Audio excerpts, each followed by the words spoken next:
Let's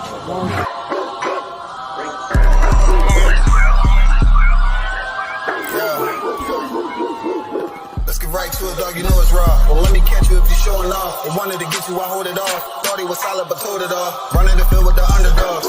Don't wanna get involved. I can admit it, I know what it's time when I'm tripping, I got every group. Niggas a fumble a bag, I get to the cash fast, gotta salute. I've been a hustler, look how I'm coming up. You running your mouth, better run it up. I'm running this shit like a big dog. Living my movie, they pissed off. Pushing the law cause we in charge. They gon' play this in the synagogues. How do I feel? I'm feeling great. Bigger the problem, the bigger the plate. Nigga, my mood, that shit gotta wait. Ahead of my time, keep it in line. Put on their face, I just learned to keep it all to myself.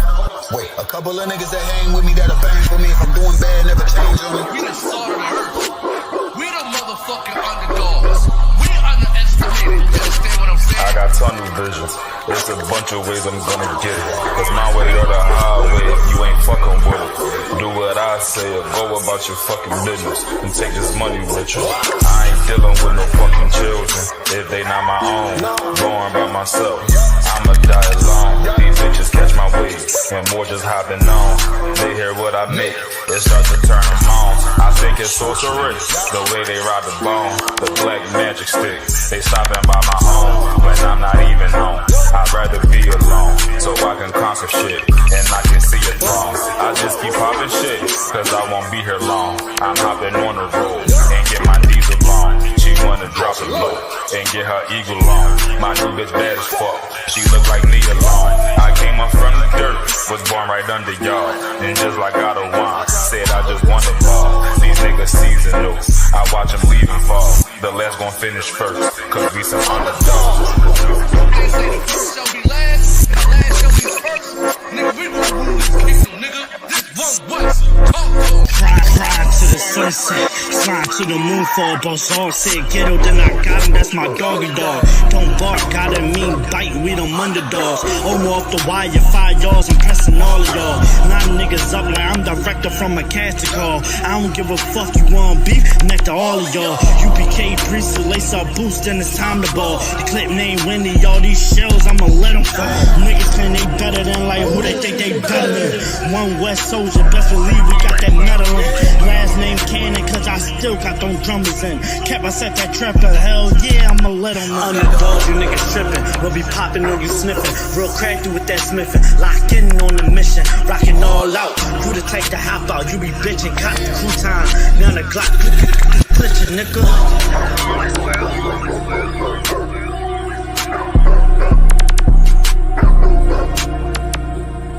Every dog passes today. This a Batman tool, I promise you. This shit lit, cuz. This shit lit, alright? Run that joint.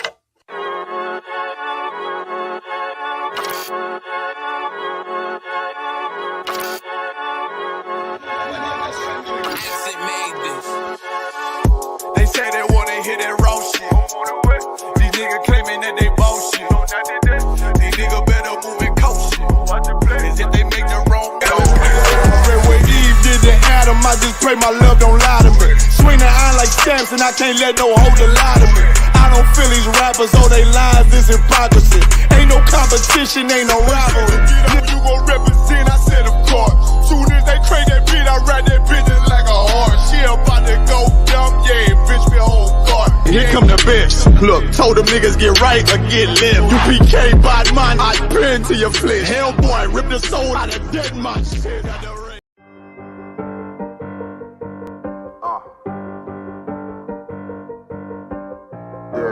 Get ready for an unforgettable experience at the Midwest Fire Weekend from August the 1st to the 4th.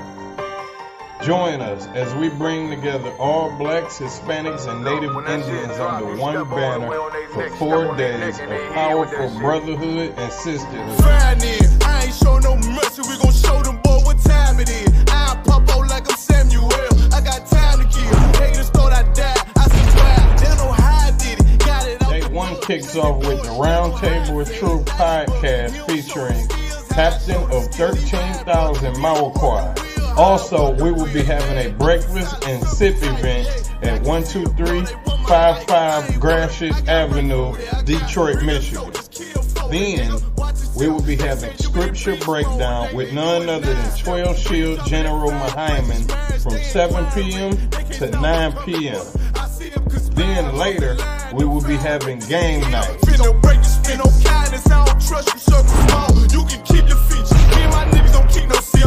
On August the 2nd, we will be having a street teaching and a food and clothing giveaway at the Detroit Transit Center from 10 a.m. to 4 p.m. Then you can join 13 Shield Commanding General YAHANNA for a powerful discussion. Are demons real and are they among us? From 7 p.m. to 9 p.m. After that, we will be having late night activities at our bar on 21530 Gratiot Avenue. On August the 3rd, we will be visiting the Charles H. Wright Museum from 12 p.m. to 2 p.m. And join us at the Action Impact Gun Range from 3 p.m. to 6 p.m. We having an album release party at Flood Bar and Grill for none other than Captain of 13,000 of Clyde Abaraya. Then, last but not least, we will be having the 7th annual Midwest Barbecue at Chandler Park from 10 a.m. to 8 p.m. This is not like any other barbecue you ever been to. Bring your children, bring your family and friends. It's free food and it's a safe environment. It's funny, what is it? Also, get you a room at our hotel for special rates. Book now for a comfortable stay close to all of the action. Purchase your tracks today.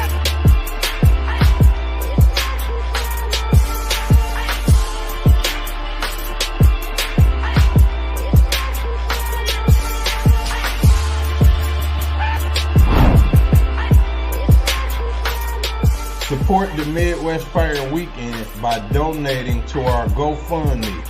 Visit the GoFundMe link in the description or scan the QR code to make a difference. Boston, it made niggas regroup. Had to shed light on the false image. ISUPK whole court. Now who the fuck won scrimmage to? We getting ready to have a Midwest Fire Weekend.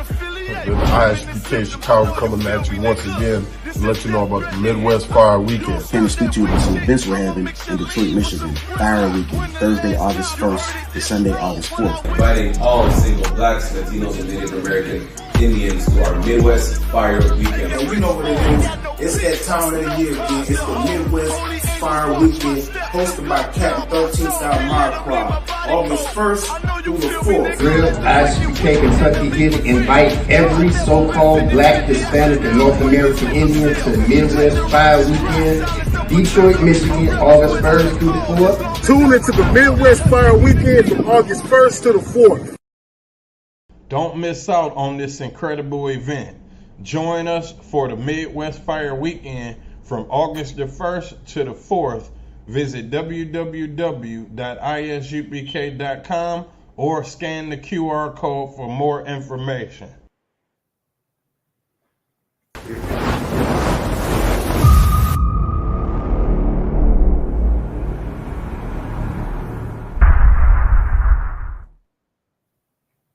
Hey, Shalom, Yahweh Bashim, Shabrak Thumb to all the brothers, Yahweh Shamar, Allah Thumb Bashim, Yahweh Shai to all the sisters. I'm Priest and Officer 500 Barak Yala with the I.S.U.P.K, which stands for the Israelite School of Universal and Practical Knowledge, started out of 1 West 125th Street, Harlem, New York, under Commanding General YAHANNA. You understand, since 1969, we've been teaching you the truth about the Bible, your culture, your customs, your origins, understand your identity. And when I say your, I'm talking about the so-called blacks, Latinos, and Native American Indians, the descendants of the slaves in the Western Hemisphere, in the Americas and the Caribbean, who are the true biblical Jews of antiquity, or the so-called Israelites. You understand? Basically, today is damn near like a part 2 of the class of last week, especially considering the fact that a lot has been going on. With the latest events that have been transpiring in our precious kingdom, I gotta say is Most High in Christ, but a lot of us have an illusion where, what were they saying again? That after COVID, everything's gonna go back to normal. A lot of us have an illusion that their life, or whatever the case is gonna go back to normal. Well, what is normal? That's the question. You understand? Because right after COVID, what happened? Besides the monkeypox, Russia invaded Ukraine. China's still talking about invading Taiwan. You understand? They're popping off in the Middle East. So what would you consider would be going back to normal? This is why these classes are so important. You understand? The I.S.U.P.K, because we not only will let you know how to function in life, in all aspects of life, in everything that you're dealing with, everything that you're going through, we're gonna give you the truth. Yes, then we're gonna give you the harsh truth, the bitter truth, the one that hurts, not a sweet lie that makes you feel good, where your life is gonna so-called go back to normal, whatever you consider normal. No. We're gonna give you the truth, which is a hard pill to swallow. You understand? And that truth is that the kingdom that you're still trying to be a part of is falling apart. There's nothing you could do about it. You understand? And it's time for you to separate more than ever. And here's the problem. The problem is that our people are under a spell, under an illusion that they are part of this kingdom. That they feel just like, and because of that, they're trying to feel the same way that the rulers of the kingdom feel. And unfortunately, this kingdom is only running of our oppression, meaning what? The rulers of this kingdom are in heaven because we're in hell. So how can you be part of a heaven while that heaven is built on your hell? You understand? Not only that,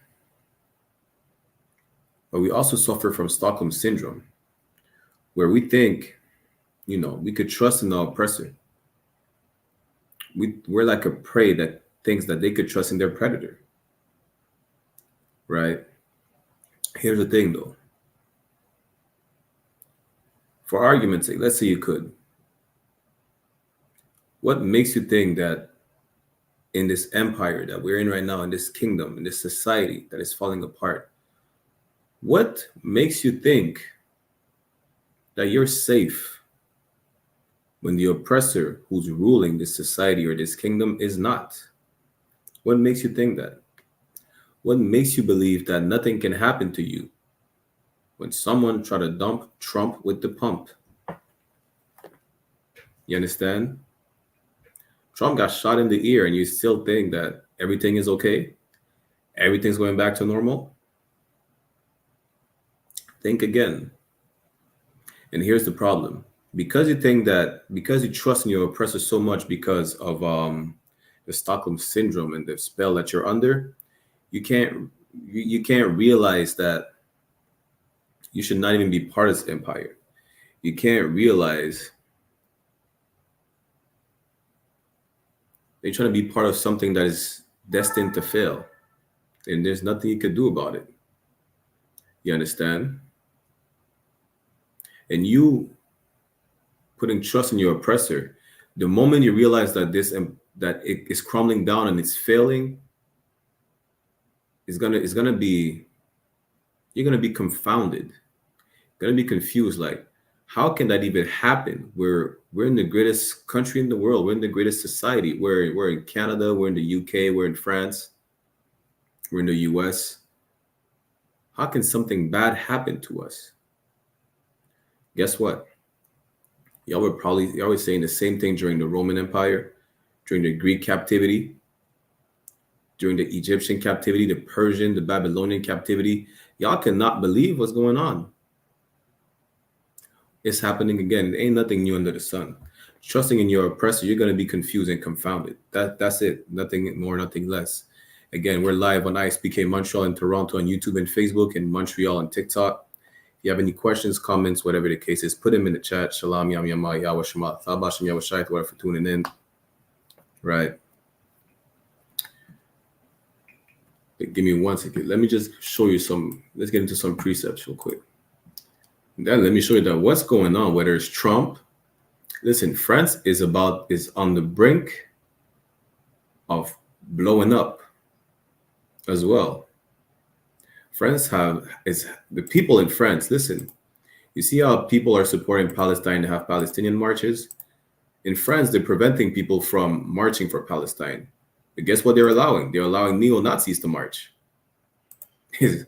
Listen, hey, Lord be with you. Right? Give me 1 second. Let's go into Isaiah chapter 30, verse 1.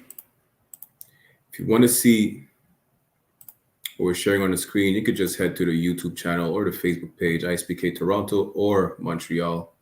All right.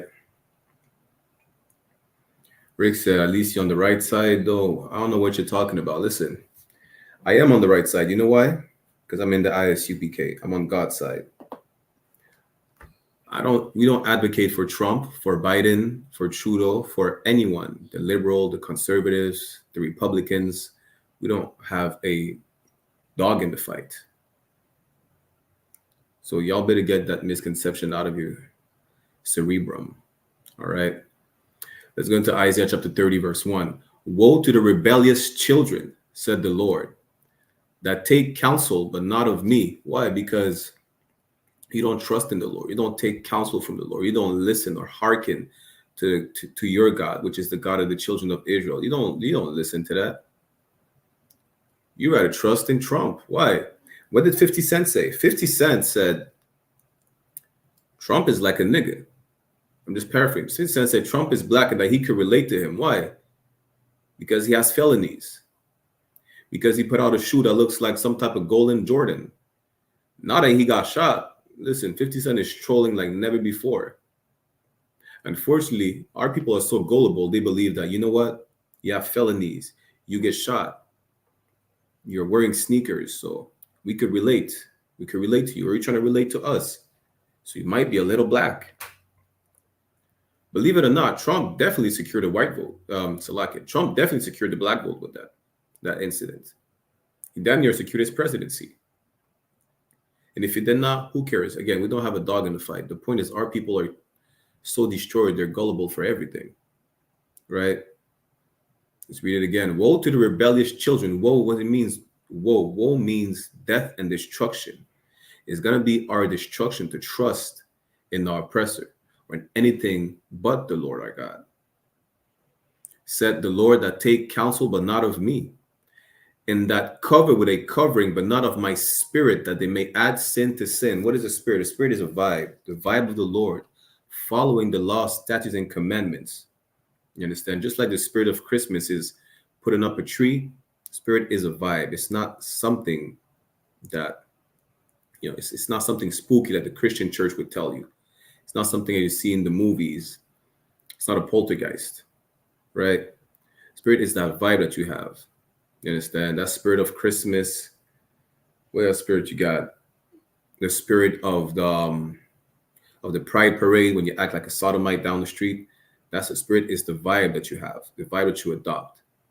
What is the spirit of the Lord? Is following the law, statutes, and commandments, doing the work of the Lord. That's what it is.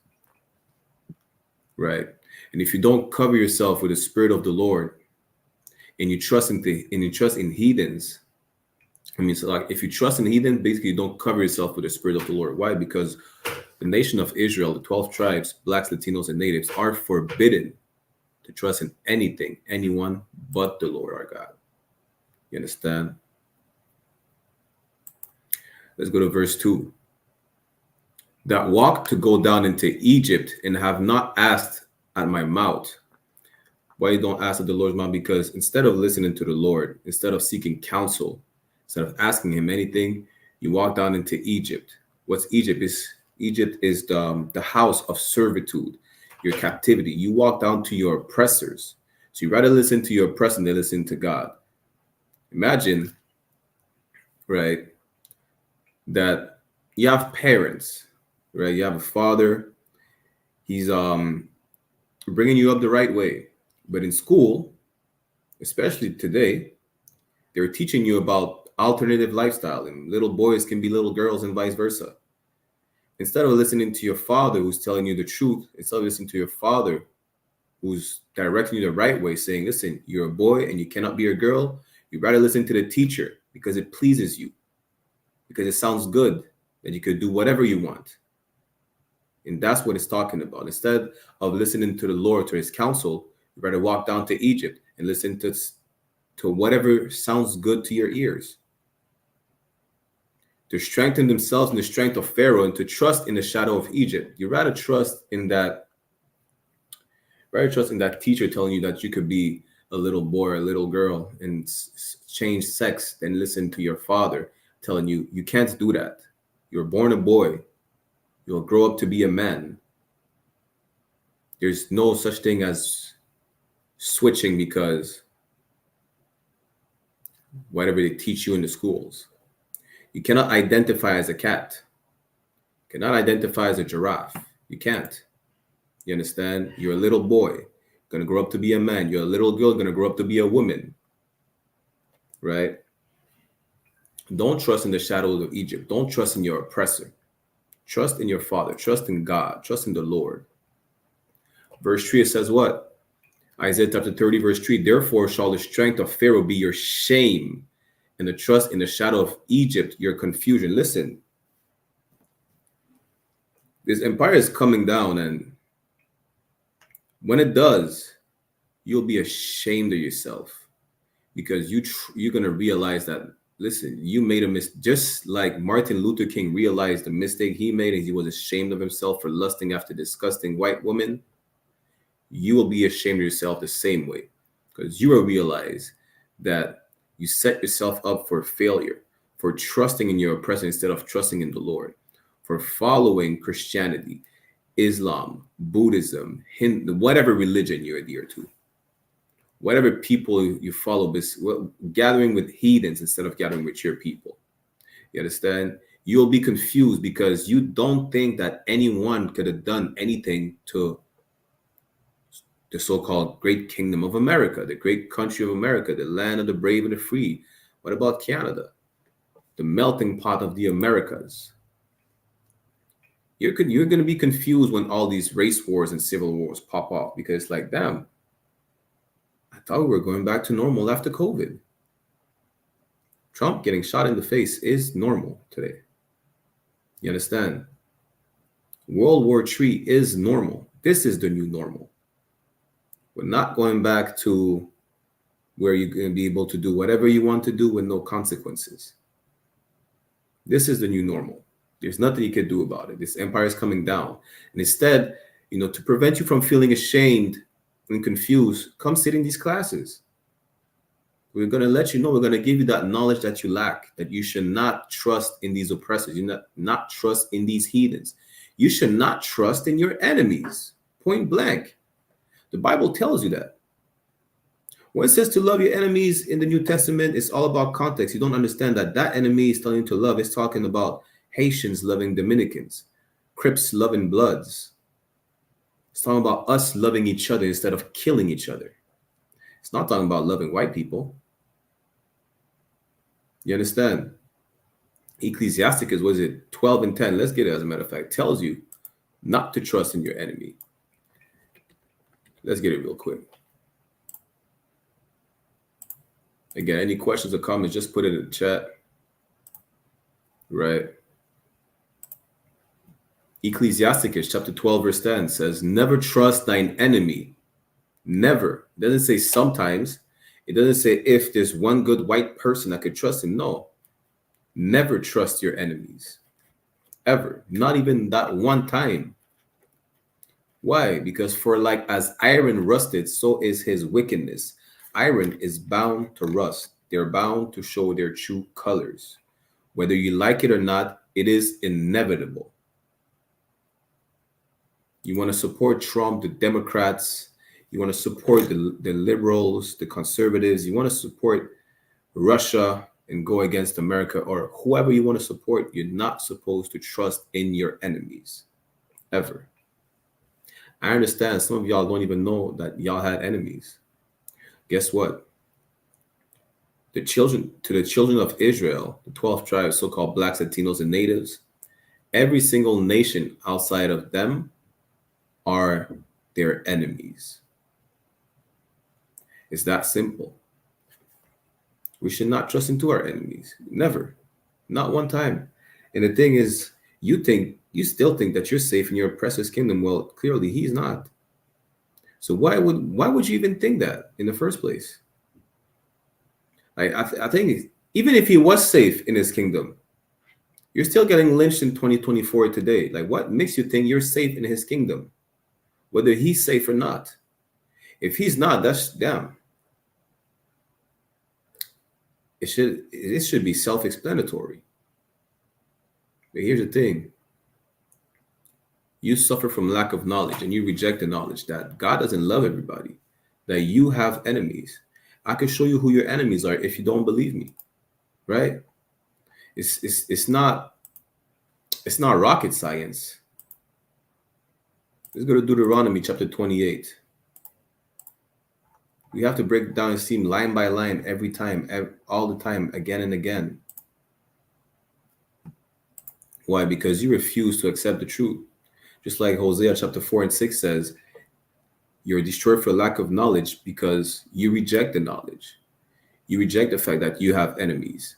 You reject the fact that God doesn't love everybody. You better believe in a sweet lie. God loves everybody. What's the song with Michael Jackson? We Are the World. It sounds stupid.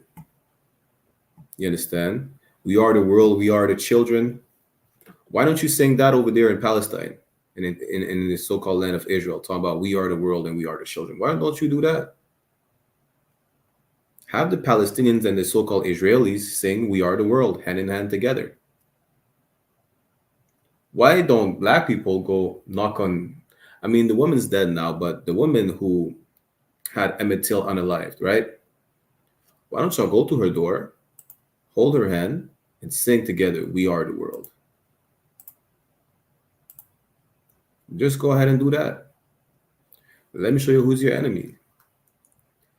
Deuteronomy chapter 28 verse 68 says what? And the Lord shall bring thee into Egypt again with ships. Again, Egypt is just the house of bondage or servitude. You could read that in Exodus. Which one is it? Exodus 13 and 3, right? If I'm not mistaken, where it tells you Egypt is the house of bondage, servitude, which just means slavery, right? We would go into slavery by the way of ships, and by the way whereof I spake unto thee, thou shalt see it no more again. We shall not see our land ever again. I mean, for a very long time. Just a quick sidebar, which shows you that the people over there oppressing the Palestinians are not the real Jews. If they were, they would not be over there right now. That's just a quick sidebar. And there you shall be sold unto your enemies for bondmen and bondwomen, and no man shall buy you. Listen, you were sold to your enemies. Those people you were sold to, whether it was the Africans, you were sold into slavery to Caucasians. You should not ever trust in Caucasian people. 50 Cent should have never said that he could relate to Trump because he got shot. He could relate to Trump because he's a felon. Like, being a felon, getting shot and all that, how does that equate to black people? We're not criminals naturally. You understand? He is. Let all the so-called rednecks, associate with Trump. We should not associate with extremely openly racist men. Never. Y'all putting your trust in Egypt when this empire falls and 50 Cent loses his position, his status, or he becomes irrelevant to white people. He's going to be confounded. He's going to be confused. He's not going to understand that really he never was a part of America. He's not an American. He's a slave. He's not even a man. When the Constitution said, right, that something about being written for men, whatever the case is, listen, it did not include the slaves. Slaves were not even half of a man. They're like, you understand? He's going to be confounded. But now let me show you that whatever is happening right now is bound to happen, and worse will happen. It is prophesied in the Bible. There's nothing you could do about it. Really. Damn, in my city in Montreal, there was a they have Palestinian protests damn near every weekend. They started fighting with the police. When was it? Last weekend? You understand? There's a spirit going on in the world right now that everybody's about to burst. They're all about to blow up. They can't take oppression anymore. Nobody can. Right? Everybody's going at it against each other. And there's nothing nobody could do about it. You know, it has to happen. And it's happening right now. Right? There's that spirit.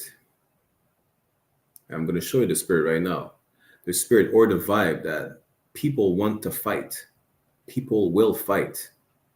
They will kill each other. I'm on TikTok. They will unalive each other. You understand? And it can be helped. Let's go to Revelation chapter 6, verse 4.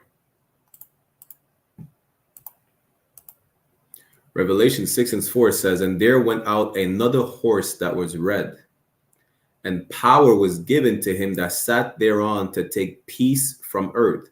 That horse is not a literal red horse. You're going to understand. This is why it's so important to be in these classes. Why? Because this is not the Christian church where a red horse is going to have the power to take peace on earth.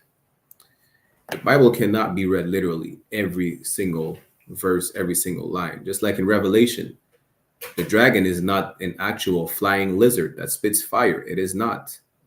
You understand? A pregnant woman fighting a dragon is not happening anywhere, but probably in Game of Thrones.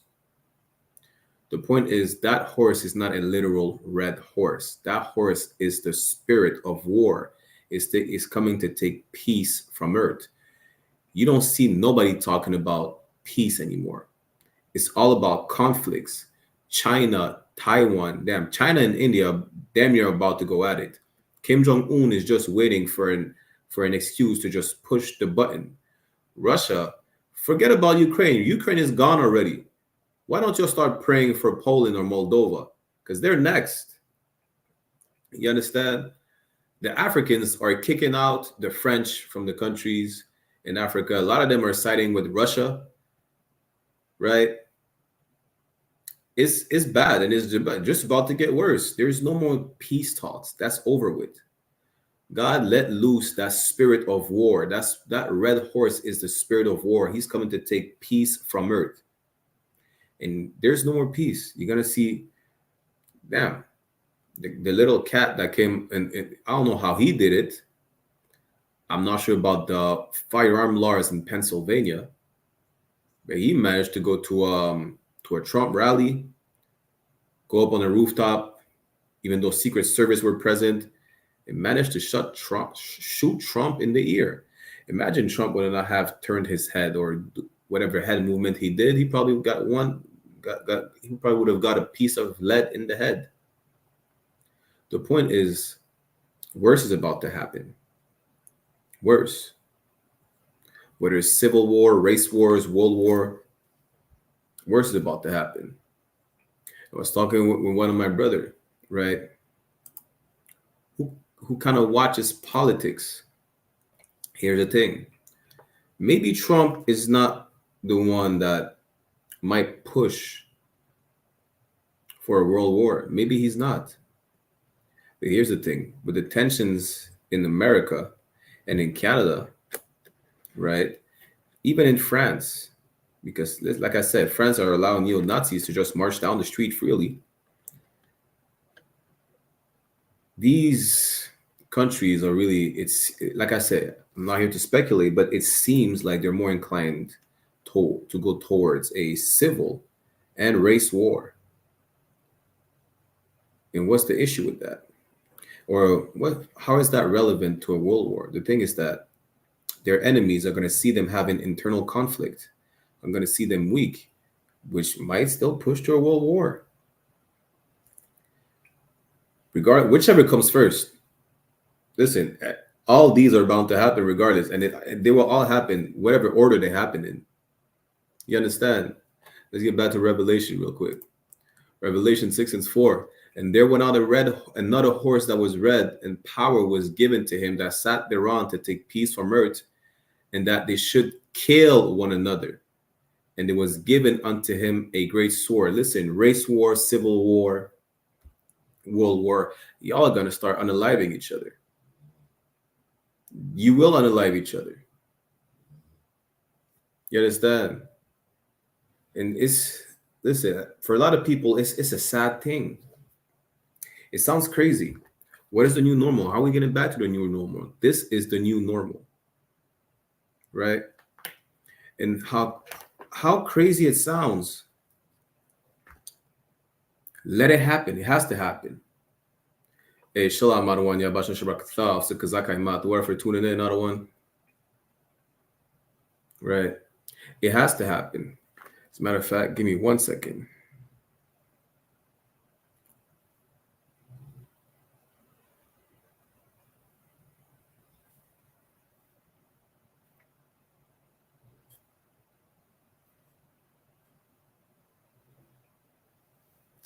I have to shed a light to my brothers real quick. It has to happen. This is our job. It's our job to let you know what has to happen. It's our job to let you know what you could do about it. It's a very tedious job because y'all are really hard-headed. But because you're hard-headed, does that mean that we're just going to stop doing it? No. We have to do it regardless. You understand? If we were to stop because we hate our people, but we don't. We love our people to the fullest. That's why we tell them, listen, y'all need to change before it's too late. Y'all need to gather together before it's too late. Worse is about to happen, and there's nothing you can do about it besides come into the UPK, change in your life, change in your ways. Stop being a criminal. Stop being a whore. Do not get yourself incarcerated. Y'all about to get drafted, and then what are you going to do about it? Go get unalived for a people that doesn't give a damn about you, that would unalive you anyways by their own hands? Good night. Lord be with y'all. This is the book of 2nd Ezra, chapter 15, verse 16. Let me show you what will happen. Let me show you what happened. Yeah, it's that at the Trump rally. Let me show you what happened. When was it? Last year or a year and a half ago when they killed a little Arab in France? 2nd Ezra 15 and 16, which is happening also in the islands from time to time, because they're stealing our land in Martinique and Guadeloupe. For there shall be sedition among men. What is sedition? Who knows what are seditions? Anyone who's tuning in, who knows what does it mean? Who knows the definition of sedition? Let me give y'all 15 seconds.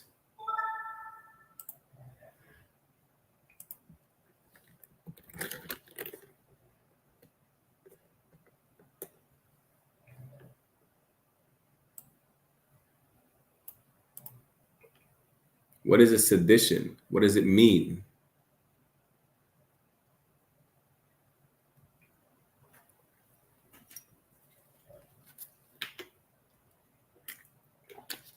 Sedition, right, for time's sake, according to the Oxford Dictionary, is a conduct or speech inciting people to rebel against the authority of a state or monarch. Sedition, in other words, just means civil war. That's what it means.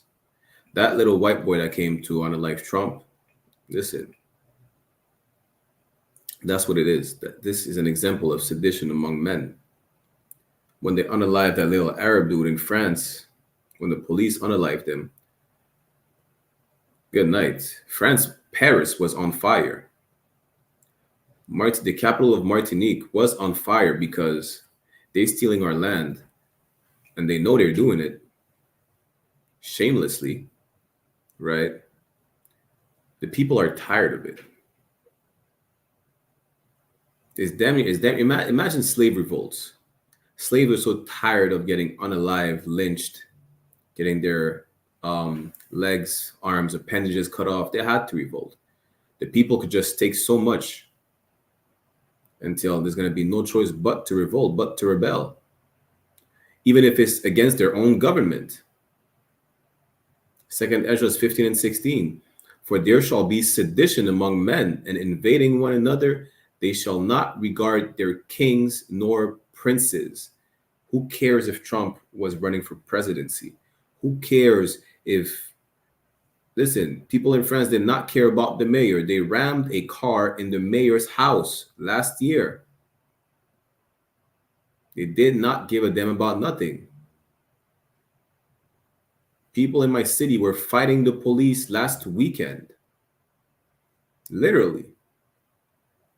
Downtown, they're fighting the police because they're trying to protest for Palestine. Nobody is going to regard authority anymore. Talking about a martial law, people are all type of conspiracy theories, martial laws, and whatever nonsense they see in the movies. Nobody really gives a damn about that. Everybody has guns. Everybody has guns. Everybody has their weaponry. Nobody respects the government. Let me just make it more simple. Nobody does. It's not going to matter whether you're police, whether you're a prime minister, whether you're a president.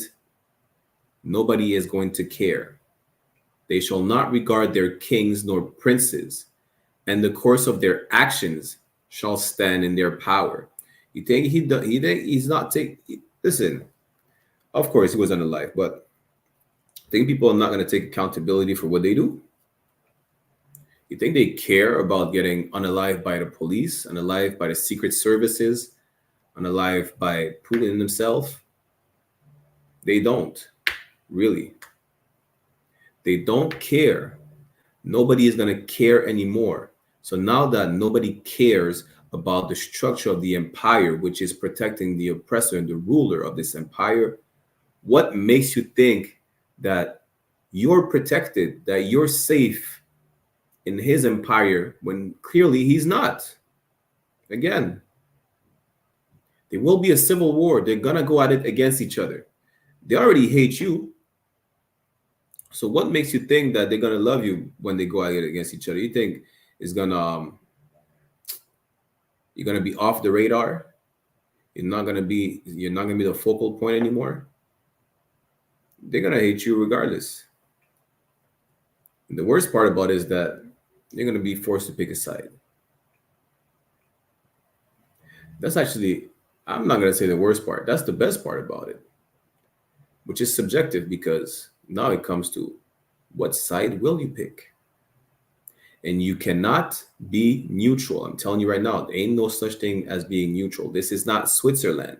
Even Switzerland will have to pick a side. There's no such thing as being neutral. You're going to see for yourself. It's just a matter of time. Let's go to Matthew chapter 6, verse 24. Let me see where you're going to have no choice but to pick a side. Right? Hey, y'all give me 1 second. Baba Kusha.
So like it for that.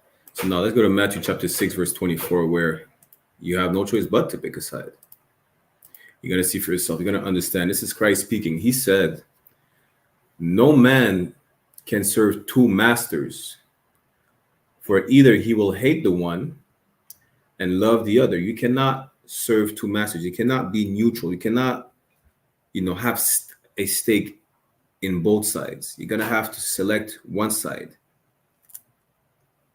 You understand? Or else he will hold to the one and despise the other, as you cannot serve God and mammon. Meaning what? When I say picking both sides, I'm not talking about picking the left wing or the right wing. It would make no sense because those are two wings on the same bird. No, you're going to have to pick either God's side, which is in the I.S.U.P.K. under Commandant General YAHANNA, or you're going to have to go with the heathens. Whether you select the left, the right, the diagonal, the Christians, the Muslims, the Asians, who cares? Because it's going to be them against the Most High. So now you're going to have to pick a side. You cannot be part of the world. You're going to have to abandon the world. Like Christ said, right? When it says God so loved the world, he only was talking about you. But when it says in 1 John chapter 2, verse 15, love not the world, it's talking about them, the society and their ways. You're going to have to pick a side. You cannot be part of multiculturalism when not only besides it falling apart, it's against the Most High. Multiculturalism is over. You will go in a race war. And it is prophesied. Now, which side will you pick? What are you going to do? You understand? Ask yourself that. And this is why these classes are so important, because we're letting you know that, listen, the Bible is not a religious book, and it relates to all facets of life and all the past, current, and future events that will unfold. All of them. COVID was not a coincidence. The monkeypox was not a coincidence. Just not ever be a sodomite, right? Ukraine going to war with Russia, it's all prophesied in the Bible. We're letting you know that these are the signs that, listen, it's time to gather together before it's too late. The Bible says gather together before it's too late. I'm slightly paraphrasing, right? You should stop trying to join these oppressors. For what? The crazy part about it is, if there was a way to prevent it, you would. But you should not. Regardless, you can't. Yeah, let's go to Isaiah. What is it? No, it's Jeremiah 50:51. So don't think, just like Ecclesiastes, right? Is it chapter 1, verse 9 says, well, don't think anything is new under the sun. There's nothing new under the sun. Nothing. You trying to fix the oppressor's kingdom. It's not new. Hey, Shalom, Passion, Yahweh Shemal, Thabashim, Yahweh Shai, whether for tuning in, sis, on the YouTube. You trying to fix the problem of society is not new. You trying to get rid of racism. You trying to get your people be accepted. You trying to fight for, trying to pray for Palestine, fight for other people, right? Focusing on anyone else but your own is not new. But you should not do that. And even if you do, there is nothing, you will not bring peace to the Middle East by supporting either Israel or Palestine. You will not free Ukraine from I don't even know if that's, I can even say that. Ukrainians are literally Russians who decided to rebel and separate. The point is, you will not fix what you call as the world's issues. You will not. Everything, all the conflicts are supposed to happen. You will not fix the ozone layer. You will not bring the animal back to life, right? You will not be able to do whatever nonsense you're talking about. You will not be able to do that. If Christ is not coming to bring peace, what makes you think you will be able to bring peace? Make it make sense. What you have to do is separate from these people, separate from their ways of life. Don't try to fix their issues. Their issues is your redemption. Their issues is your salvation. Their issues is the beginning of the end of your captivity. Why would you fix that? Why would you let them keep you captives? Why would you let them keep you subservient? How does that? It just shows you how sick we are as a people. That's really what it is. It's just like when we got freed from Egypt, we started complaining to Moses. Maybe we should have stayed in Egypt. The hell with Egypt. We're free. Why would we want to stay slaves? Here's the thing. A lot of y'all are comfortable in the position that you have in your oppressor's empire. I remember, when was it? Was it last year? There was a sister on Facebook. I forgot her name. She's a Levite, a so-called Haitian, right? I'm not going to bring down the whole story. Come to find out that she said it herself. I'm paraphrasing that. She could never had a good spot if black people were ruling in the kingdom. She's only comfortable because our oppressor is ruling. She really thinks that she has a comfortable position in her oppressor's kingdom. And that's a Haitian woman. It's sad. Don't you see what they did to Haiti? Like, even the fact that you're over here in Montreal as a Haitian woman, right? That you had to come over here to make a living is because of that same oppressor who you feel comfortable under. You don't realize that, right? If they did not have destroyed Haiti, if they did not have put embargoes on Haiti, not a so-called bogus debt on Haiti, you would not have had the need to come over here. You could have built Haiti. It was damn near, if I'm not mistaken, the richest island in the Caribbean. Haiti has natural oil resources, right? And all bunch of natural resources. Biden, not Biden, what's his name again? Was it Bush? One of the presidents in America told Haiti they're not allowed to grow their own rice. They have to import it from America. That's the reason why a lot of Haitians are over here right now, because of all the embargo put on Haiti, because of the debt they had to pay back to France. And yet you still think that you're comfortable in your oppressor's empire? That's just crazy to me, because she really said that there's no way she'd be comfortable if black men are ruling. She could only feel comfortable when white men are ruling. Well, guess what? White men are ruling because they destroyed your people. And you feel comfortable having them destroying your people so that they could be in rulership and offer you a position where you think you feel comfortable in? This is called Stockholm Syndrome again. This is to show you how sick of a people we are. In a sense where we're just sick. We don't understand. It's a disease that we suffer from, that only the men of the Lord under Commandant General YAHANNA could cure you. You understand? Let's go to Jeremiah 51. Let's go to verse 6.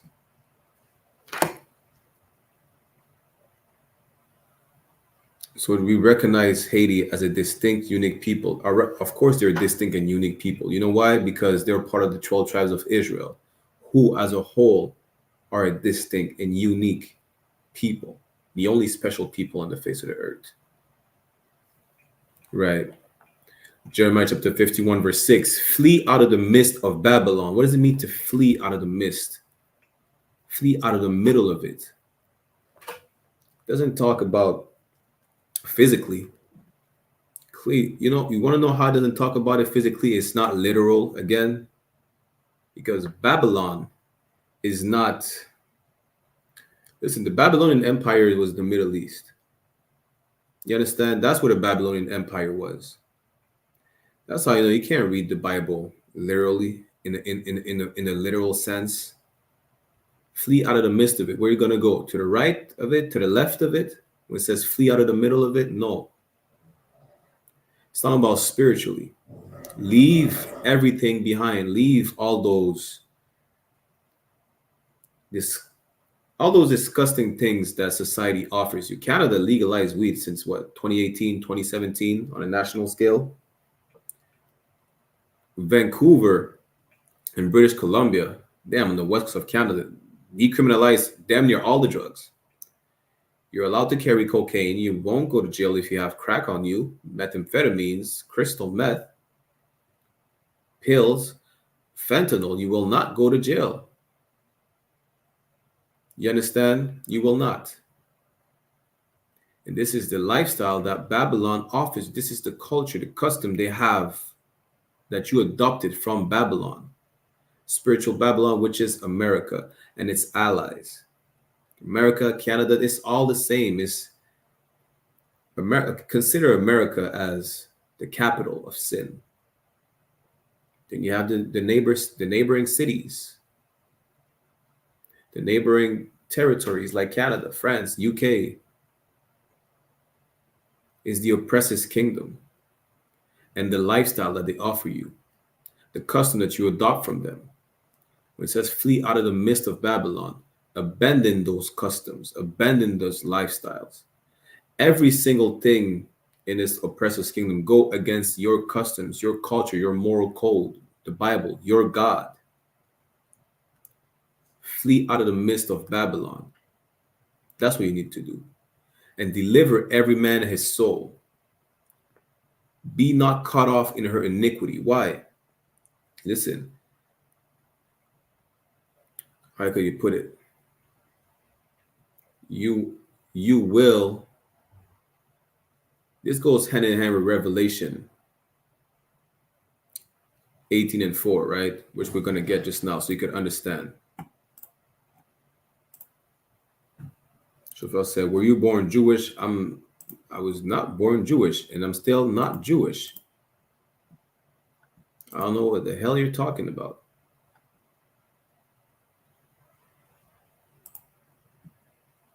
This goes hand in hand with Revelation 18:4. Why?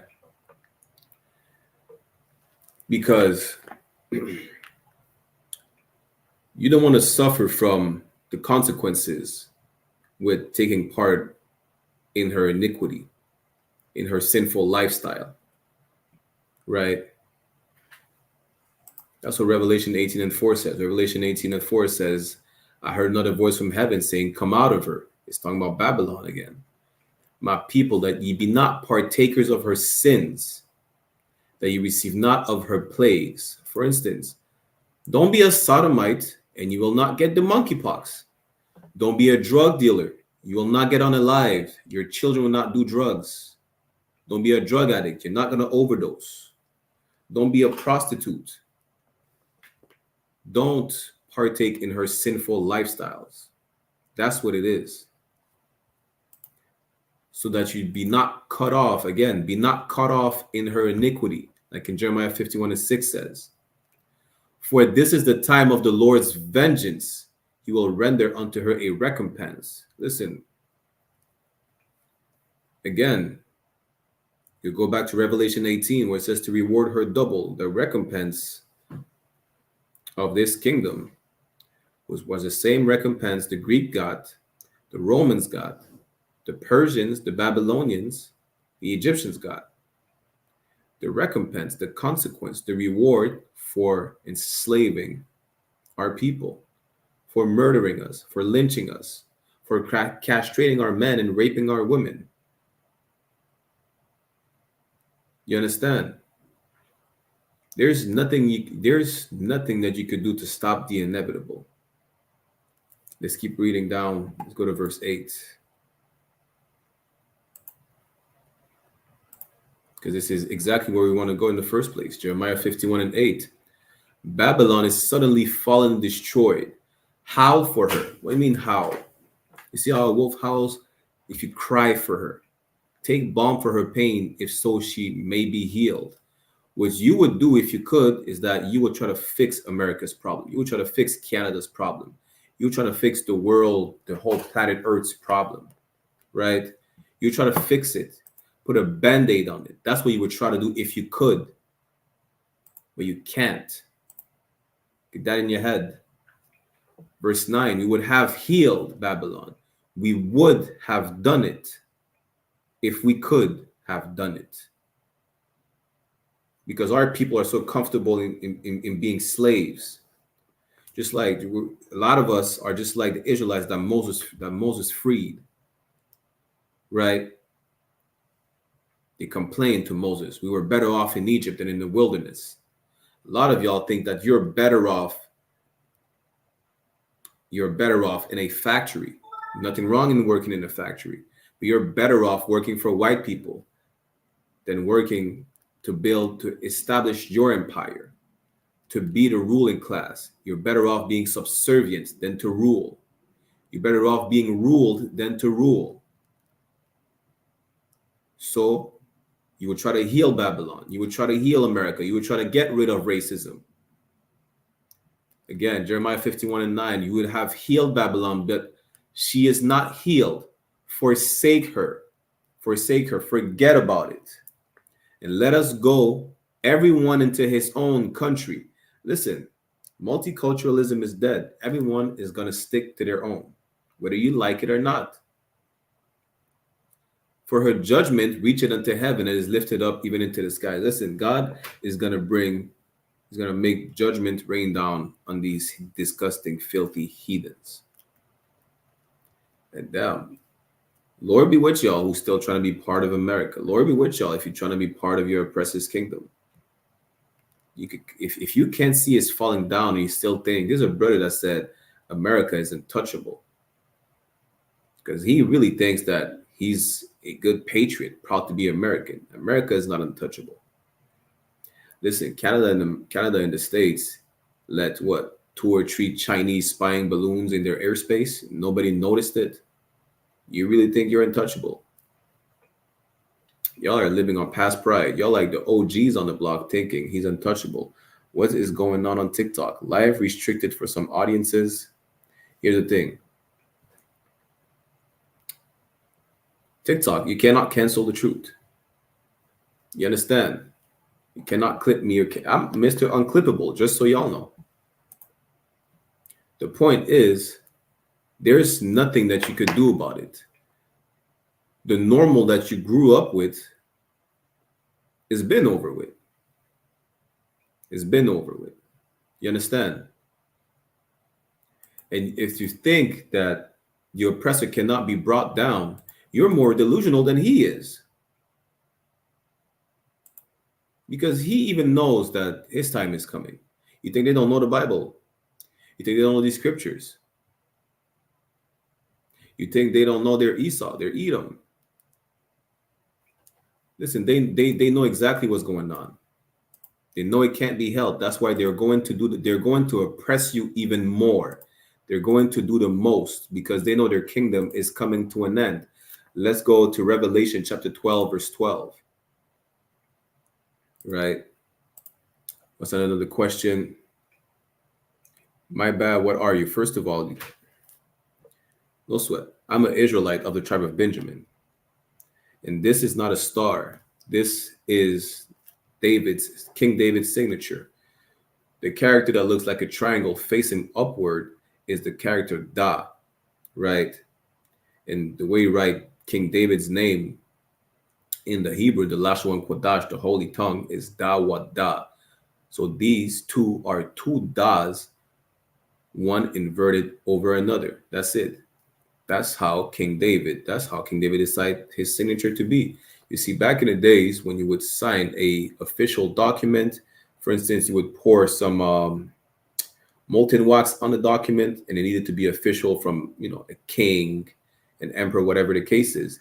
They had a ring, just like the one I have, with their signature on it, or the insignia, and they would press that insignia on the document. So if you had a official document from King David, this is the sign that you would see. This is not a star. Star is a ball of gas, or it's a metaphor for, I don't know, a celebrity, for instance, right? That's what a star is. But this is not a star. This is the shield of David, the Magan Dawada. For the people on YouTube, I was addressing a question on TikTok. But now, let's go to Revelation 12 and 12. The oppressor knows his time is coming to an end.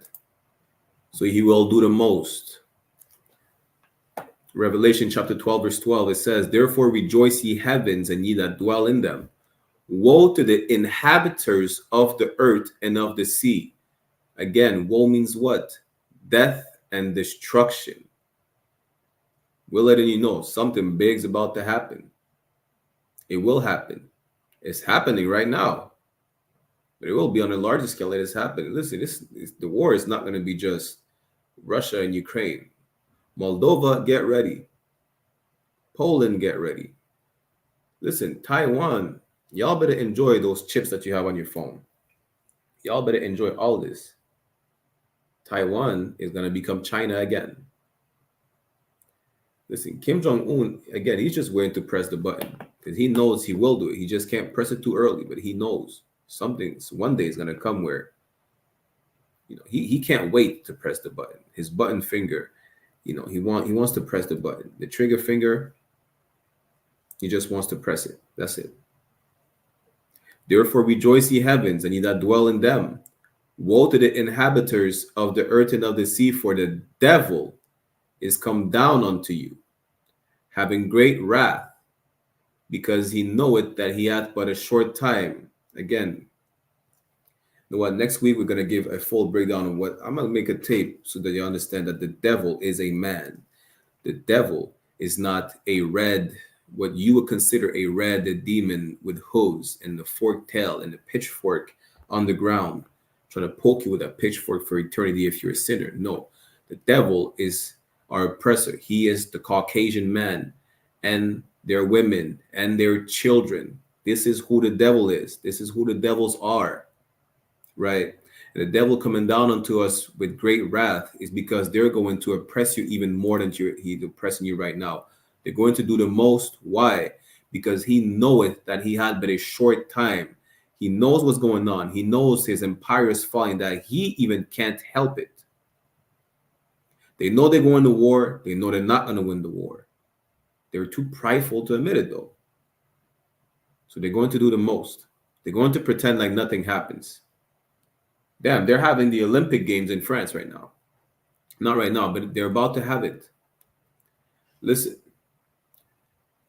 it would not be too far-fetched if something happens over there. I'm telling you right now, it would not be far-fetched at all if something happens during the Olympics in France.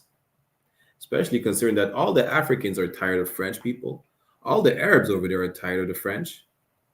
Damn, don't ask me. I'm tired of the French for very obvious reasons. The point is, it wouldn't be too far-fetched that something happens over there. You're not even going to be able to enjoy the Olympics. Again, who cares about the Olympics? It's not for us. It was never meant to be for us. The point is, you're going to be even more oppressed than you are right now.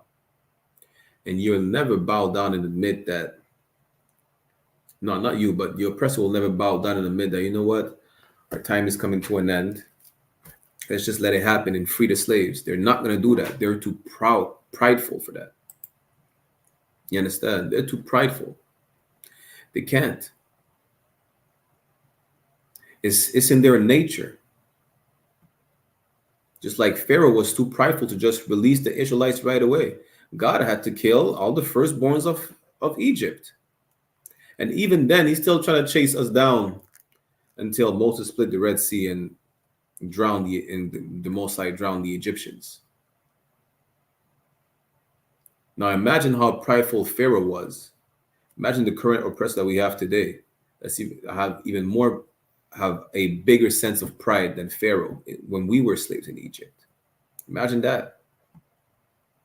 Let's go to Obadiah chapter 1. Right. Let's go to verse 3. It's talking about Edom. The pride of thine heart hath deceived thee. Why? Because, again, the kingdom is coming to an end. They know it.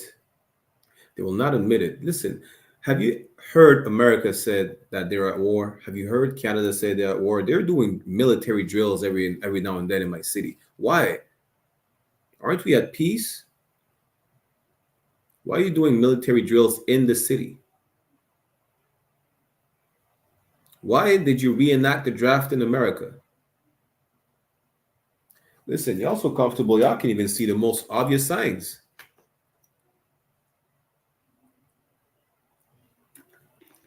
You understand?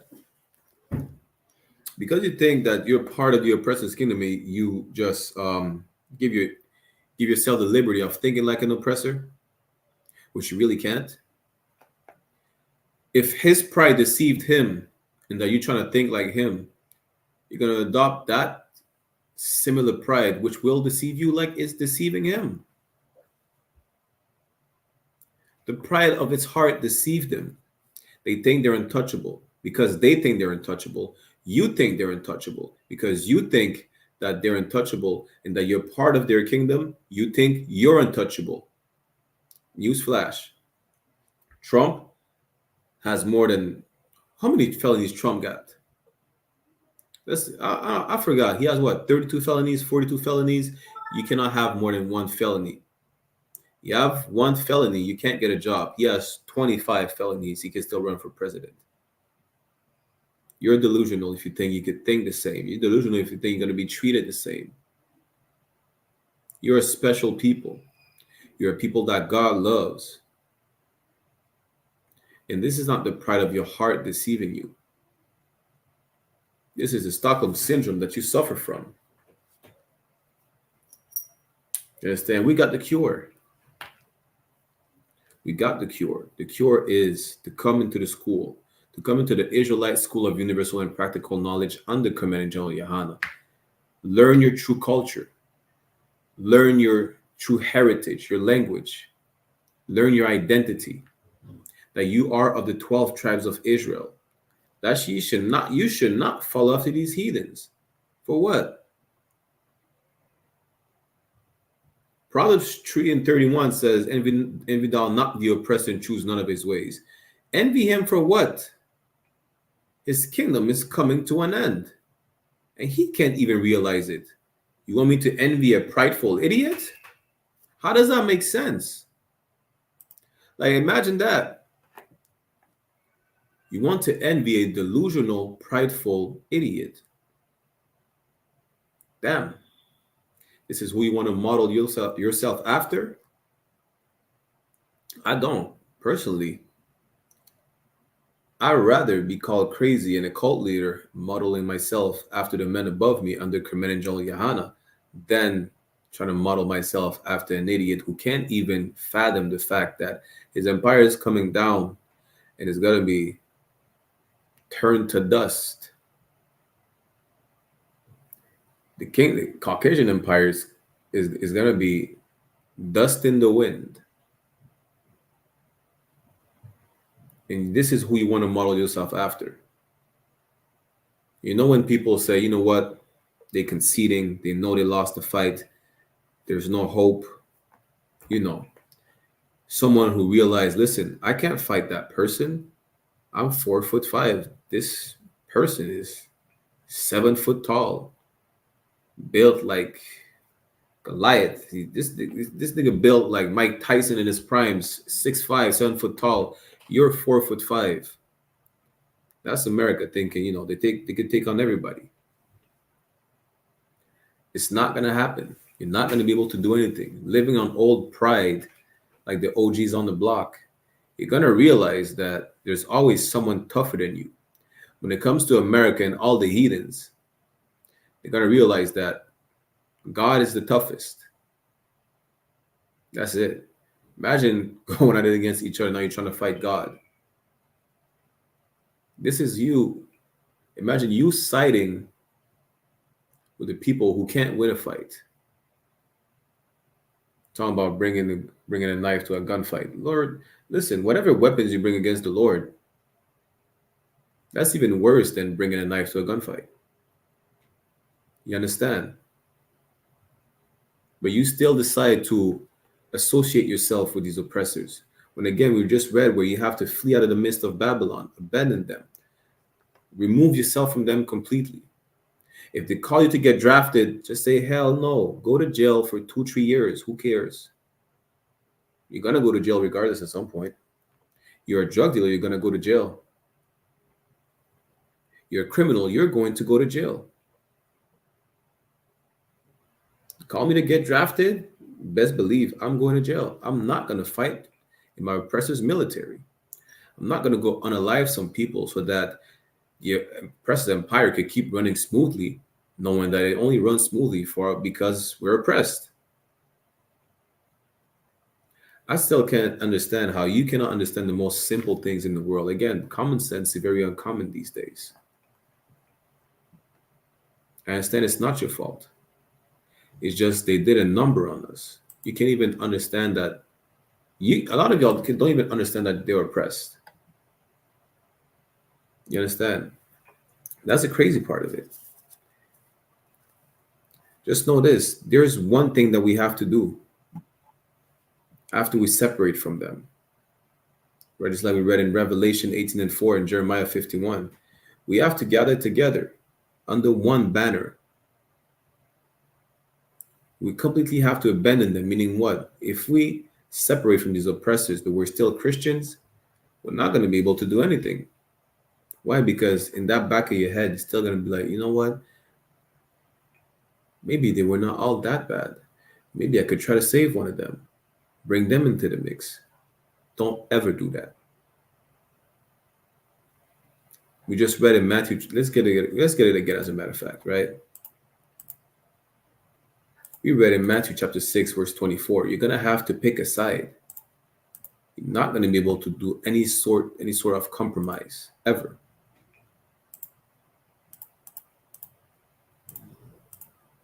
Matthew 6:24 says, no man can serve two masters, for either he will hate the one and love the other.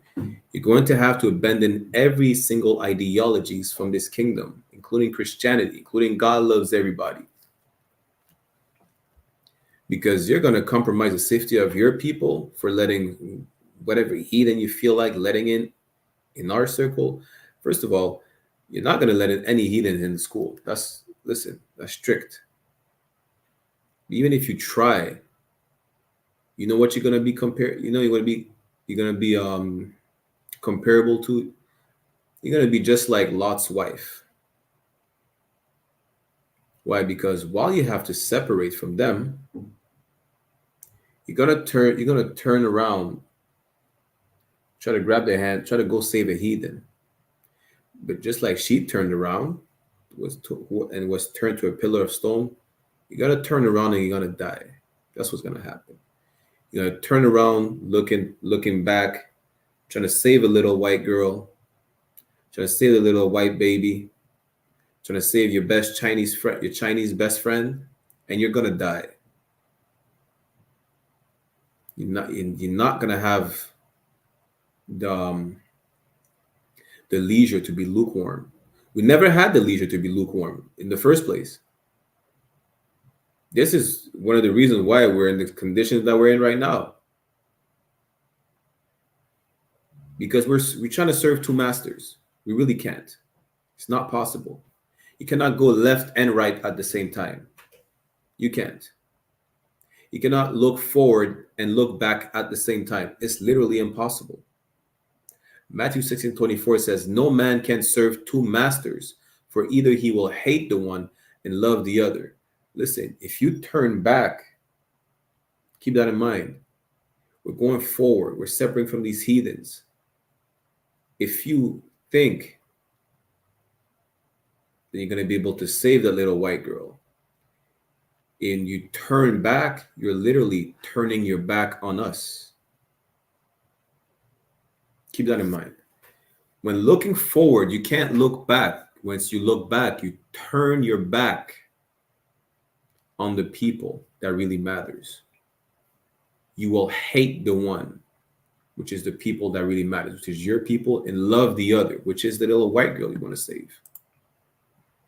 That's what will happen.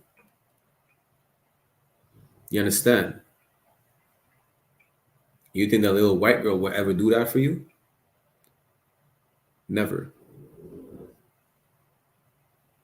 Let's go to Zephaniah chapter 2, verse 1. For time's sake.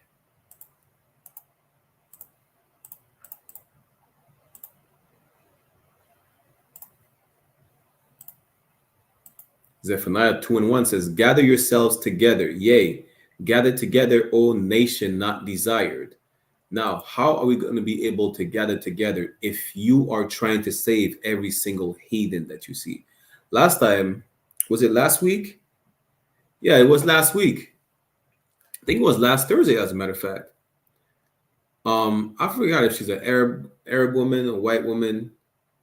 She was asking about, what about the little innocent white babies? What about the little innocent white babies? What about the little innocent black babies that were fed to alligators? What about them? See, it doesn't work both ways, right? All they could say, well, it's horrible, but it was in the past. Well, let's take us off the equation for a second. We're talking about the little innocent white babies. What about the little innocent Palestinian babies y'all keep bombing? What about them? It doesn't go both ways. You have to pick a side. You understand? Here's the thing. When it says gather yourselves together, O nation not desired, not everybody is not desired, and not everybody will have to gather together. It's going to be impossible anyways for everyone to gather together at the same time. Like we read earlier, everyone's going to flee to their own country. So whether you like it or not, it's going to be impossible for you to sing "We Are the World." Impossible. You could try, sing it in your head, hum it. It's not going to happen. You're not going to, what did the weed head say? The weed head say, if you sing a word, you manifest it in existence, or whatever nonsense they say. Yeah, put the weed down. It's not because you sing "We Are the World" that multiculturalism will be alive forever. No, it's done. It's done. It's talking about the people. It's talking about the number one people deported in Canada. This is who the nation is not desired. Who are these people? Jamaicans. It's talking about the people that they're not talking about, that they make suffer because they cannot afford to let them complain about the living and working conditions over here in Canada. They can't. Why? Because they let them in illegally. And here's the twist. We let you in illegally. We oppress you. We torture you. We make you suffer. You can't complain, or we send you back to Mexico. We send you back to Guatemala. This is what's happening in Canada. This is who's a nation not desired. Emmett Till is of the nation not desired. Akai Girl is of the nation not desired. Corin Gaines is of the nation not desired. How you know? What heathen nation ever spoke about our people being unalived like that? Talking about, well, pray for Palestine, pray for the Afghanis in Ukraine. When have they say, they need justice? When have they ever said, from the river to the sea, free Haiti? You understand? This is who the nation not desired is. The people making a journey to the Darien jungle. This is who the nation not desired is. You understand? Like the people that they don't show you in Argentina or in El Salvador. The indigenous and black people of Latino America. This is who the nation not desired is. This is who has to gather together. The 12 tribes, so-called blacks, Latinos, and Native American Indians. And the only place where they do that is in the I.S.U.P.K under Commanding General YAHANNA.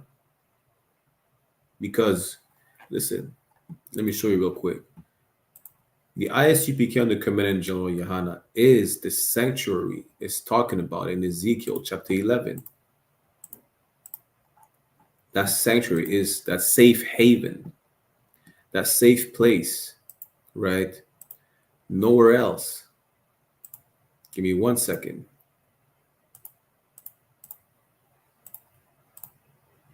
Ezekiel chapter 11, verse 16. Therefore say, thus said the Lord God, although I have cast them far off among the heathen, which is when we were spread across the four corners of the earth, because we decided to follow the heathen, and as a punishment, we went to slavery and were scattered across the four corners of the earth, just like where a lot of us, some of us are in Australia. Dennis Rodman has families everywhere around Asia. Who knows? Thailand, Philippines, who cares? The point is we're scattered across all the four corners of the earth. And although I have scattered them among the countries, Yet will I be to them as a little sanctuary in the countries where they shall come. What's that sanctuary? That sanctuary is everywhere we are, everywhere there's someone of the ISUPK, there's that little sanctuary available for brothers and sisters under Command and Joel YAHANNA. You understand? There's a brother in Honduras. There's a school in the UK. There's an officer of 50 in South Africa. Where's the other brother? There's a brother. It's in Guatemala? I forgot. There's a brother in DR. There's a brother in Puerto Rico. There's a brother in Haiti. There's Officer Abada one, Officer Kayad one in Jamaica. There's school in Trinidad, Officer Sawap Yala. Everywhere we are, anywhere we are that sanctuary for our people, that safe haven, that place where their kids are safe, where their women are safe, where the men don't fear to being unalive by each other. That's the ISUPK. This is the place where so-called Blacks, Latinos, and Native Americans are able to gather together and dwell together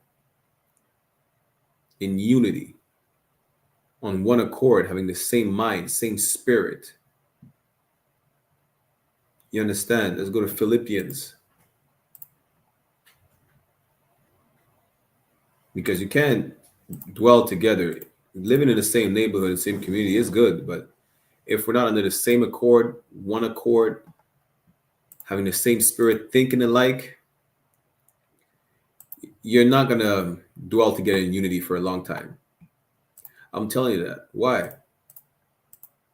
Because some of them are going to be Christian. They're going to cook breakfast for everybody instead of putting beef bacon. They think that laws are done away with. They're going to cook with pork bacon. Who knows? A lot of y'all are still going to be Christians and sodomites and adulterers and whores. If you're not under the same mind, the same spirit, on the one accord, you will not be able to dwell together in unity. Not ever. It says Philippians chapter 2, verse 2. Fulfill ye my joy, that ye be like-minded, having the same love, being on one accord, being of one accord, of one spirit. It's like of one mind. Thinking alike, being on the same wavelength. That's what it means. It's good to be, listen, Black people live amongst each other all the time. They do. In every ghettos, they live amongst each other.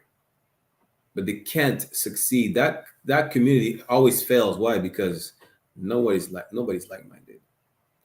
Nobody's in the same accord. Nobody's in the same spirit. Nobody has that one mind. You know, this is our issue. In the only place where we have that one mind, that we're like-minded and that we love each other all the same, is in the ISUPK, the Israelite School of Universal and Practical Knowledge.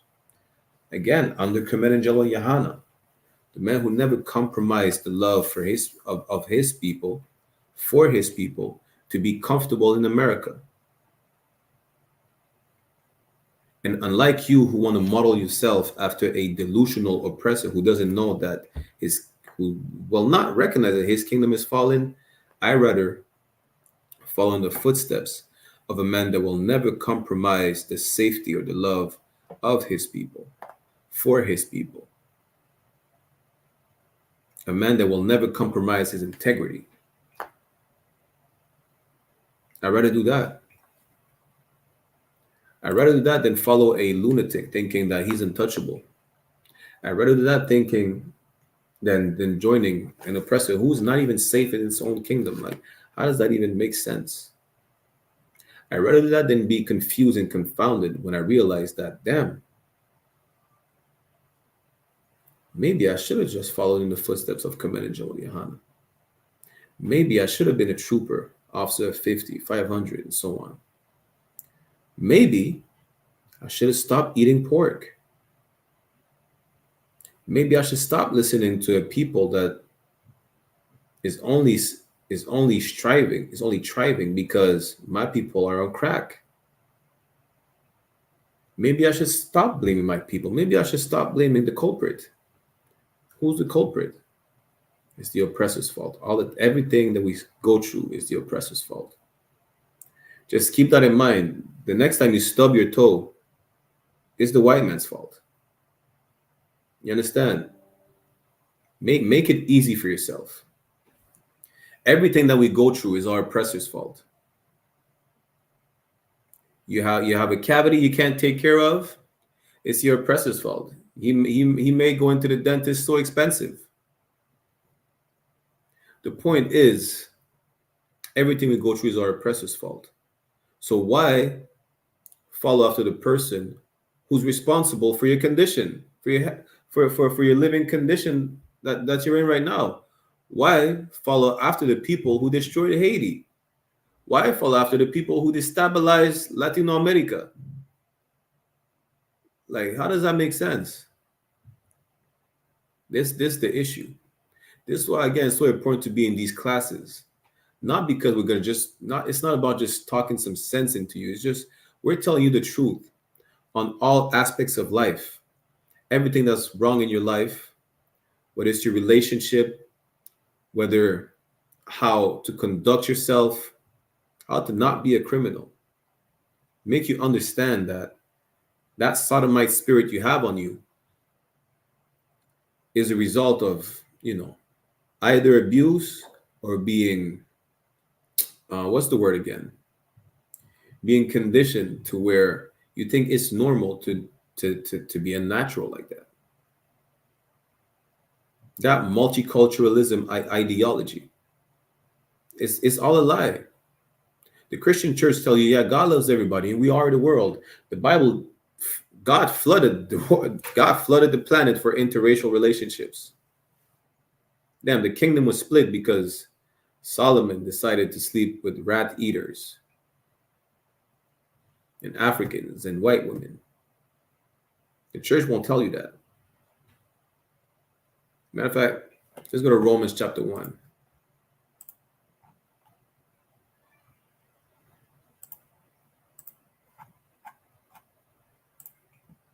Romans chapter 1 verse 25 says what? Give me 1 second. Who changed the truth of God into a lie? Who did? The Christian church. Who's running the church? Call it Christian church, Roman Catholic church. It's all the same. Who's running the church? Your oppressor's running the church. The church is what is the house of white supremacy. And who changed the truth of God into a lie? They did. Your oppressor did. And they made you what? And worshipped and served the creature instead of the creator. Listen, you should reject every ideology you adopted from these oppressors. You should reject all the sinful lifestyles that you adopted from these oppressors. You understand? Reject the church. Don't go to church no more. Or the next time you go to church, ask your pastor. Ask your pastor about multiculturalism. Ask your pastor about coming together. Ask him. Ask him, what does it mean? Ask him who changed the truth of God into a lie. Do that. Ask him. And let's see what he tells you. You understand? Again, what makes you think you're safe in this oppressive kingdom when the oppressor who's ruling the kingdom is not safe himself? And knowing that the kingdom is coming to an end and that your kingdom will be established forever, why still continue to be part of the kingdom that's falling down when yours will be established and will never fall down? Why not want to be part of the kingdom that will last forever? Why not? Because a Christian church told you that God loves everybody. because they change the truth of God into a lie. That's why. Because you want to be as prideful as your oppressor is, not knowing that his pride deceived them. You understand? Hey, Janice, Adolphus, Shalom, Yahweh Shema, Bashem Yahushai. Dwight for tuning in. Hey, Shalom, Susie from Guadeloupe. La classe est en anglais, mais si tu as des questions, tu peux quand même les poser pareillement. You understand? Here's the thing. The kingdom is falling. There's nothing you could do about it.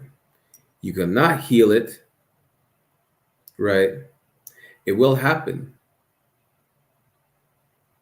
It has to happen. This empire needs to come to an end.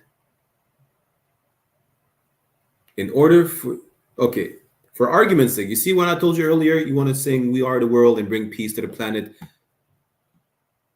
Peace will not come to the planet if you're not ruling. It will not. People are crying right now. Why? Why are people crying right now? Because the wicked is in rulership. Proverbs 29:2, when the righteous are in authority, the people rejoice. That's us. We are the righteous. When we're in authority, the people will rejoice. Why? There's not going to be any genocide anymore. You think we're going to start committing genocide when we're in rulership, like the people who are ruling right now? No, the people will be happy that they're under us. The people will rejoice that they're under us. We're not going to start bombing countries on the pretense that they have weapons of mass destructions and then turn around and say, well, there was no weapons of mass destructions and joke about it on live TV. We're not going to do that. We're not. We will rule righteously. When the righteous are in authority, the people rejoice, but when the wicked beareth rule, the people mourn. Every single nation, we can even read that in Obadiah, right?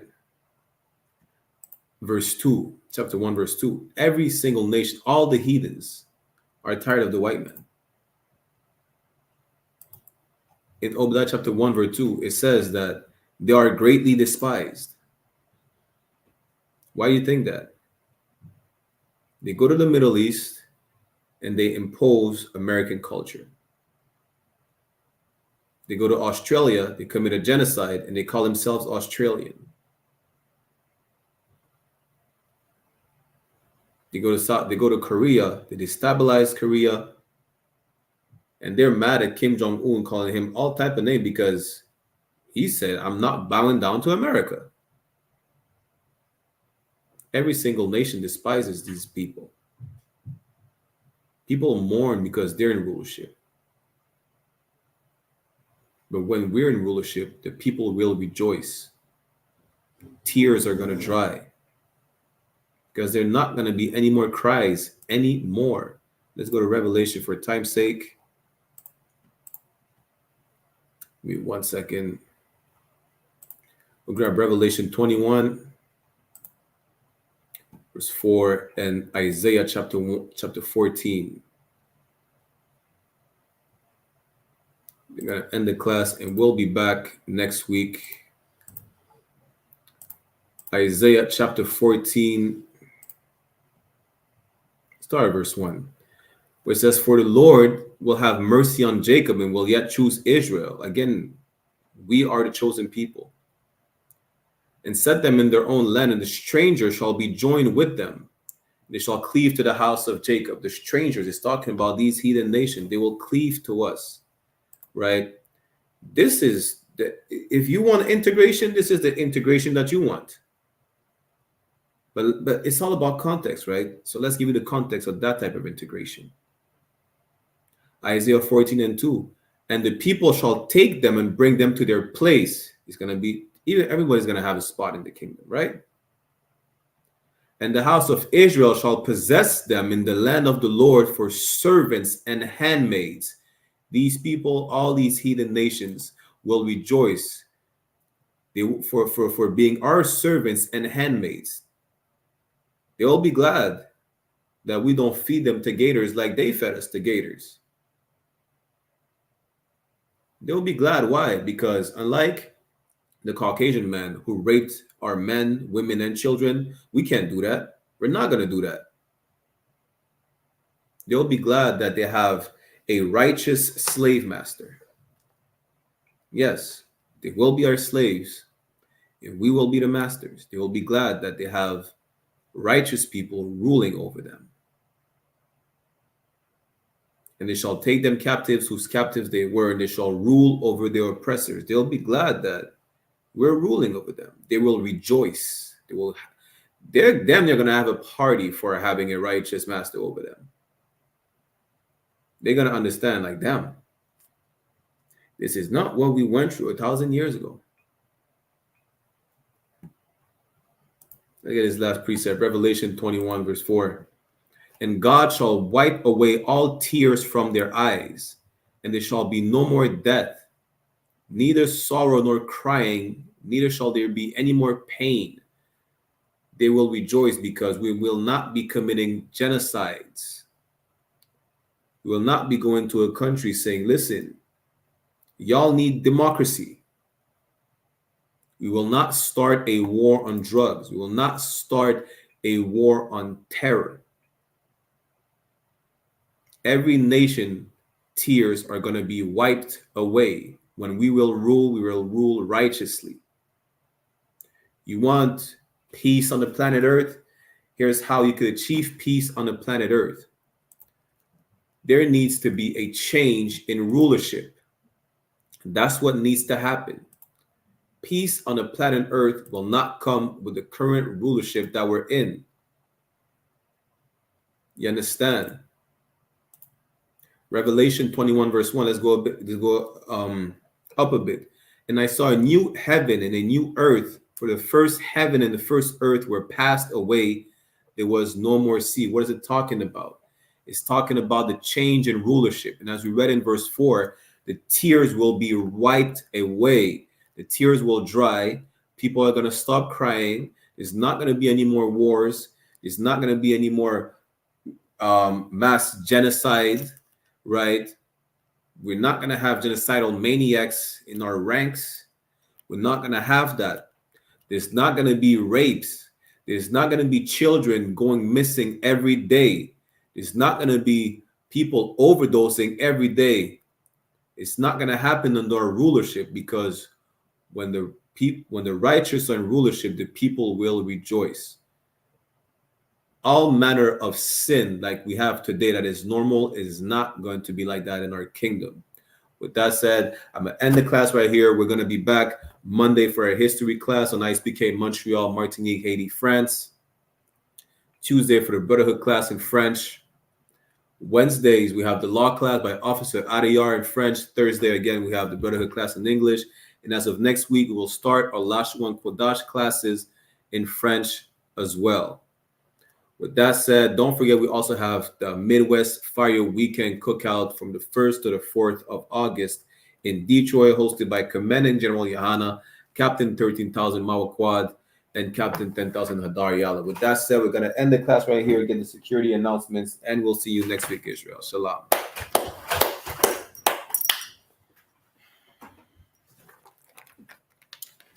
We are the I.S.U.P.K, started at 1 West 125th Street, Harlem, New York, under Commanding General YAHANNA. Rule for new brothers and sisters.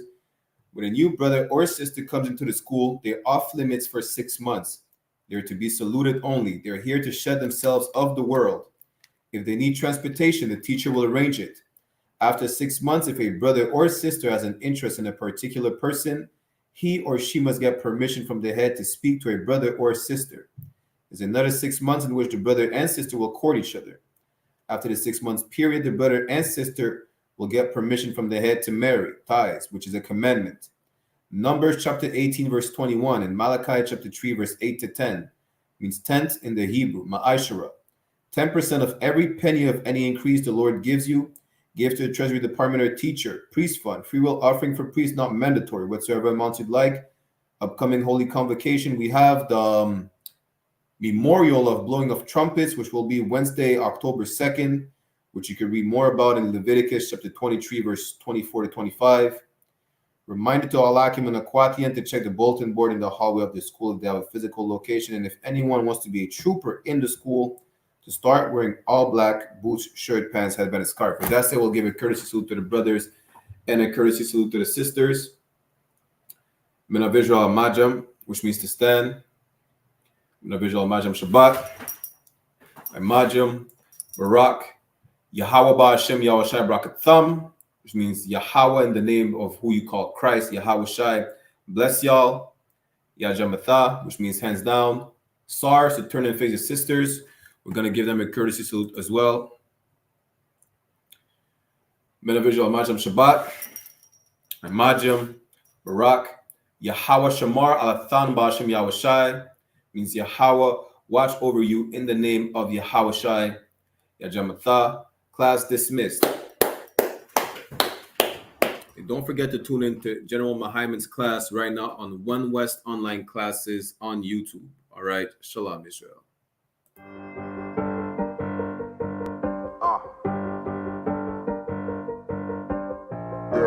Get ready for an unforgettable experience at the Midwest Fire Weekend from August the 1st to the 4th. Join us as we bring together all blacks, Hispanics, and Native Indians under one banner for 4 days of powerful brotherhood and sisterhood. I ain't show no mercy, we gon' show them boy what time it is. I pop out like I'm Samuel, I got time to kill. Haters thought I died, I survived, they don't know how I did it. Got it Day 1 kicks off with the Round Table of Truth podcast featuring Captain of 13,000 Mauaquai. Also, we will be having a breakfast and sip event at 12355 Gratiot Avenue, Detroit, Michigan. Then, we will be having scripture breakdown with none other than 12 Shield General Mahaiman from 7 p.m. to 9 p.m. Then later, we will be having game night.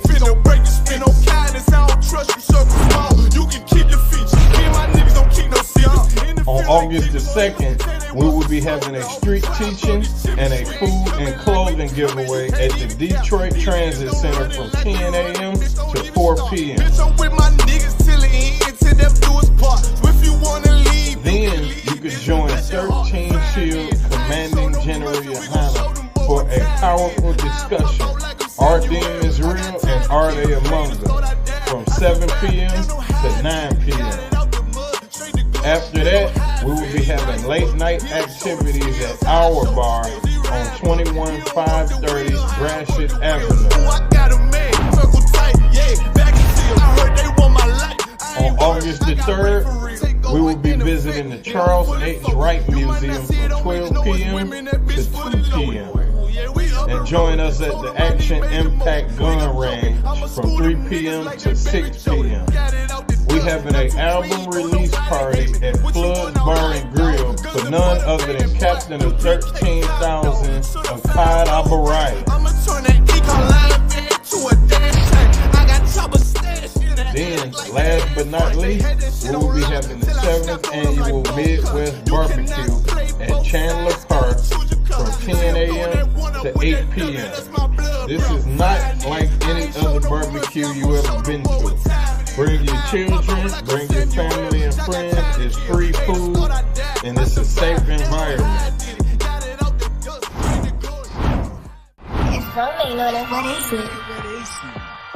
Also, get you a room at our hotel for special rates. Book now for a comfortable stay close to all of the action. Purchase your tracks today.